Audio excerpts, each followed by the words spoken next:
आखिर कौन था युयुत्सु और महाभारत के युद्ध में अहम वक्त पर युयुत्सु ने क्यों बदला था पाला?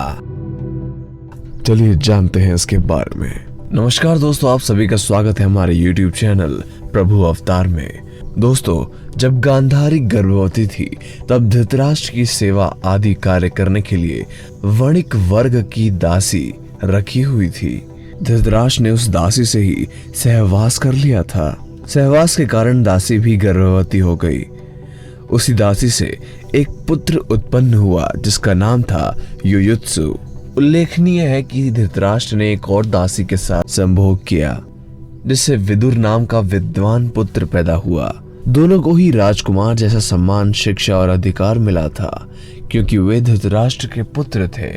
इसमें से तो विदुर ने युद्ध में भाग नहीं लिया था, लेकिन युयुत्सु कौरवों की ओर से युद्ध लड़ने कुरुक्षेत्र गए थे। वे कौरवों के भाई थे, लेकिन उन्होंने चीरहरण के समय पर कौरवों का विरोध कर पांडवों का साथ दिया था।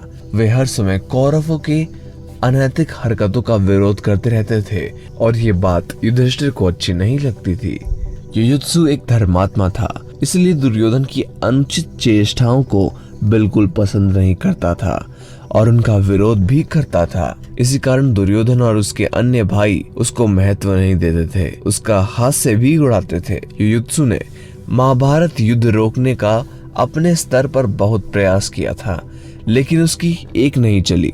जब युद्ध प्रारंभ हुआ तो पहले तो वो कौरवों की ओर से था। युद्ध प्रारंभ होने वाले दिन अहम वक्त पर युधिष्ठिर ने उसे समझाया कि तुम अधर्म का साथ दे रहे हो। ऐसे में युयुत्सु ने विचार किया और डंका बजाते हुए कौरवों की सेना से पांडवों की सेना की ओर चला गया।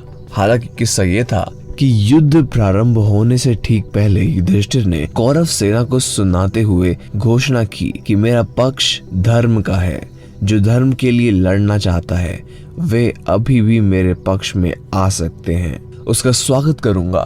इस घोषणा को सुनकर केवल युयुत्सु कौरव पक्ष से निकलकर पांडव पक्ष में शामिल हो गया। युधिष्ठिर ने गले लगाकर उसका स्वागत भी किया। अपने खेमे में आने के बाद युधिष्ठिर ने एक विशेष रणनीति के तहत युयुत्सु को सीधे युद्ध के मैदान में नहीं उतारा, बल्कि एक महत्वपूर्ण कार्य सौंपा। युधिष्ठिर जानते थे कि वे इस कार्य में सबसे योग्य हैं। युधिष्ठिर ने उनकी योग्यता को देखते हुए उसे योद्धाओं के लिए हथियार और रसद की आपूर्ति की व्यवस्था का प्रारंभ देखने के लिए नियुक्त कर दिया। पांडवों की 7 अक्षौहिणी यानी 9 लाख के आसपास सेना थी। युयुत्सु ने अपने दायित्व को बहुत जिम्मेदारी से निभाया और अभाव के बावजूद पांडवों को हथियार और रसद की कमी नहीं होने दी।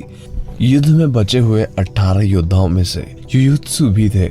युद्ध के बाद महाराजा युधिष्ठिर ने उन्हें अपना मंत्री बनाया था। जब युधिष्ठिर सशरीर स्वर्ग जाने लगे तब उन्होंने परीक्षित को राजा और युयुत्सु को उनका संरक्षक बना दिया था। धृतराष्ट्र की मृत्यु के उपरांत युयुत्सु ने ही उन्हें मुखाग्नि देकर पुत्र धर्म निभाया था। यह माना जाता है कि उत्तर प्रदेश के पश्चिम और राजस्थान के पूर्वी भागों में रहने वाला है जाट जाति के लोग उन्हीं महात्मा युयुत्सु के वंशज हैं। दोस्तों, अगर आपको ये कहानी अच्छी लगी तो इस वीडियो को लाइक करिए, अपने दोस्तों में शेयर करिए। अगर आप नए हैं हमारे चैनल पे तो इसको सब्सक्राइब करके बेल आइकन जरूर दबा लीजिए।